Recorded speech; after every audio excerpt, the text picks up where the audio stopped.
પણ વેવાય લગનમાં બાઉન્સરોની વ્યવસ્થા કરજો, બાકી બાયુ છે ને પાણીપુરી પર અટેક કરે છે સીધો. આ તો કોઈને કીધું નથી. મારી દીકરીના લગ્નમાં મુખ્યમંત્રી આવે છે મામેરો લઈને. ફેંકવાનું ચાલુ કર્યું વેવાય. આપણે હોલસેલમાં માઇન ફેંકવા.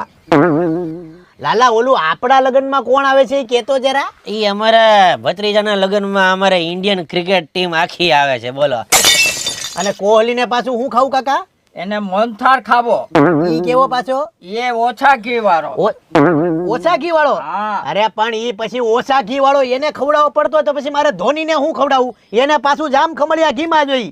એમ પછી વારા તારા ન હોય એને કહી દેજો ચોખ્ખું. અને કુંબલેને પાછું ઉલ્લીને પકોડા ખાવા. ઉલ્લીને પકોડા ઉલ્લીને ખાય. ઉલ્લી.